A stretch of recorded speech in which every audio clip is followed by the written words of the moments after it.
On this spring day in 2011, You ready? Oh, good catch. a young Jerome Bettis Jr. gets a lesson from his dad. You can be physical, you can be tough, you can be strong. A game that takes more than raw talent and skill. I think you're ready to be a football player. 20 years earlier on the field of Notre Dame, Jerome Bettis showed he had all of that and more. Over the middle, past the Bettis, touchdown Notre Dame! Jerome Bettis with a touchdown! He is mobbed in the end zone! Jerome Bettis, born February 16, 1972 in Detroit, Michigan, the Motor City and the birthplace of Hitsville and Motown, the same city that churned out fine cars and music superstars. Jerome was just a little runt of a baby, but by the time he got to be a couple of months old, he just started exploding and he got to be a big boy. The youngest of three, Jerome's dad worked 2 jobs as an electrical engineer for the city and as a teacher. A young Jerome Bettis dreamed of playing a professional sport, but the ball he had in mind, a bowling ball. We were bowlers, so on the weekend, Saturday morning, we were up at the bowling alley for their leagues. They all had leagues, and Sunday mornings, we were up going to tournaments. Tournaments in places like the Garden Bowl, the oldest bowling alley in the country. I needed to keep their minds active, keep them busy, keep it constructive, and things like that. And it worked for us because it did keep them out of the street. And football? Jerome didn't even start playing until he was 13. That's when his Uncle Leroy, his mom's brother, saw him with some neighborhood kids and said he can really play.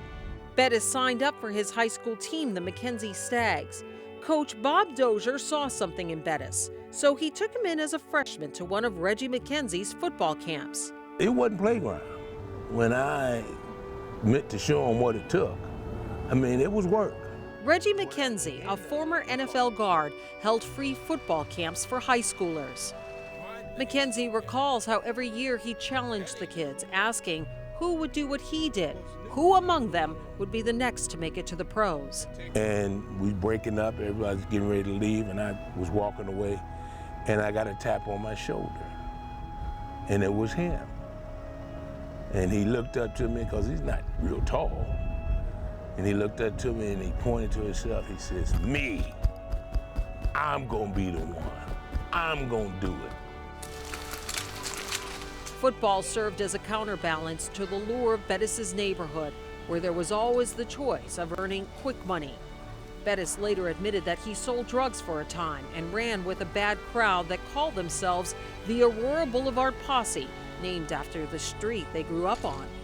Coach Dozier heard about it and paid a visit to Jerome's folks. He came to my house. He said, Jerome is about to get himself in trouble in school.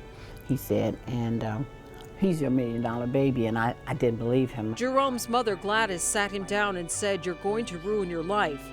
He then went from being the kid who played his first football game as a freshman to being the #1 player in the state of Michigan by his senior year. He averaged 15.7 tackles, rushed for 1,355 yards, and scored 14 touchdowns. He was just innately talented, and I think Jerome's just one of those guys that didn't take many reps, didn't take many opportunities to get the plays. He just got it naturally. Recruiting letters came pouring in from all around the country. Bettis chose Notre Dame because they promised him that he would carry the ball. But when he got to Notre Dame, it was a whole team full of blue chip All-American. Everybody there was the man. Under legendary coach Lou Holtz, Bettis began making a name for himself. Holtz took a hard line with Bettis, even singled him out when he thought he had more to give. It made Bettis even more determined. He used to pound the crap out of Jerome, and it's like, bruh, when we talk about it, it's like, man, this cat, he's too much. What many in the stands may not have realized is that Jerome was playing in these games with asthma. He'd take a puff and, I'm ready to go, coach, I'm ready to go. And I would sit back and kind of marvel at that because, that takes a lot of toughness, mental toughness, as well as physical. Then came the Sugar Bowl upset in Bettis' sophomore year. Florida was ranked #3, Notre Dame 18. You hear all the jokes, what's the difference between Notre Dame and Cheerios? Cheerios belong in a bowl. By the game's end, Bettis had established himself as one of the country's best college fullbacks. 150 rushing yards, 3 touchdowns on consecutive plays, and the game's MVP. In 1993, the end of his junior year, Jerome Bettis was selected 10th in the first round of the NFL draft to play for the Los Angeles Rams. That first year, I mean, he walked on that NFL stage like those guys were in second gear, and he was in first gear. You couldn't have scripted a better start for the NFL. Bettis finished 1,429 yards, earned Rookie of the Year, and was selected to the Pro Bowl. Despite his personal successes, the Rams team was not doing well, and there was upheaval. The team was moving from LA to St. Louis. There was a coaching change, and Bettis, who was a 2-time Pro Bowler, wanted more money. That led to a falling out with his Rams coach. Luckily for Jerome, there was a great little organization out there keeping an eye out on him. The Steelers. The greatest move of all was when Pittsburgh traded to get him, because he was a typical Pittsburgh, Frenchy Fruquois type running back, Franco Harris type running back.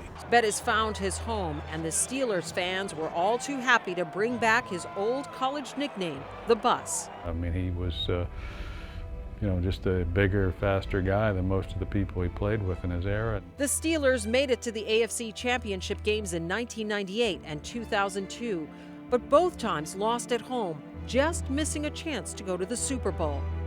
But in 2004, the Steelers signed a young rookie quarterback, Ben Roethlisberger. Yeah, Jerome ran me over. I don't think he knows it, though. I'm a little speed bump to Jerome. So. But Bettis was getting older and his body not holding up the way it used to. Still, the Steelers were clicking, and it was back to the AFC Championship game against the Patriots in 2005. They lost 41-27. With that loss, Bettis saw his chance of a Super Bowl ring fading. He really was thinking pretty hard about retiring the year before that, and Ben was the one that really kind of told him, let's take one more run at this. The 2005 season was an up and down year. The Steelers were 7-5. The Bears came to town, a must-win for them to make the playoffs. The field is a mess, it's muddy, and no traction, and the Bears are up, maybe 10, 12 points, and we can't get the offense clicking. Jerome Bettis is called in, and the result was this iconic moment. Bears linebacker versus Steelers running back. Brian Urlacher versus Jerome Bettis. And that whole game was pretty special, really. It was one of those sort of, I think, turning point games in that year, and Jerome was, he was getting a little longer in the tooth at that point, and so for him to come out and have that kind of game against that team that was a special day. The Steelers needed to win the next 4 games in a row just to make it to the postseason. And win they did, game after game. Then January 15th, 2006, the playoff game against the Indianapolis Colts. 80 seconds left. Pittsburgh is up 21-18. Jerome Bettis is called in to close the game and get the Steelers to the AFC Championship game. You could see the Colts fans just leaving the stadium, head down, and they give the ball to Jerome, and I'm waving bye to them as they leave, and I just hear a friend of mine sit next to me say, "No, he fumbled." And it was like slow motion, and everyone is shocked. Colts fans are shocked. Steeler fans are shocked. I know Jerome was shocked. Jerome Bettis, who never fumbled, had fumbled. The Colts' Nick Harper came up with the ball, and it was Roethlisberger who tackled him. Now the Colts had a chance to tie the game with a field goal, but it sailed right.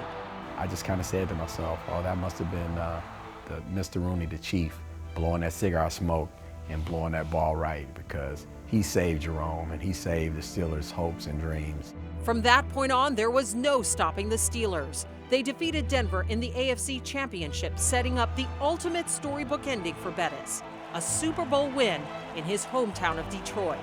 06 was the biggest year for Jerome, and I mean, it took us to the highest that we could go, and by the end of the year, it just brought us down to the bottom. It just crushed us.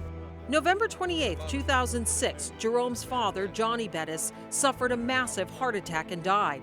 Bettis's father didn't live long enough to see him enter the Pro Football Hall of Fame, but Gladys Bettis says It's like her husband is still here, cheering their son along. I'm just thrilled. I mean, I am so happy, and I'm happy that I'm able to be here for him, to represent his dad and myself. Passion, a work ethic, the intelligence, and a natural gift paved the way to Canton for the bus. It could have turned out differently from a football perspective, but from a life perspective, I think Jerome would have been successful and been great at whatever he wanted to do, whatever he turned out to be. Good day's work, right? Yeah? Yeah.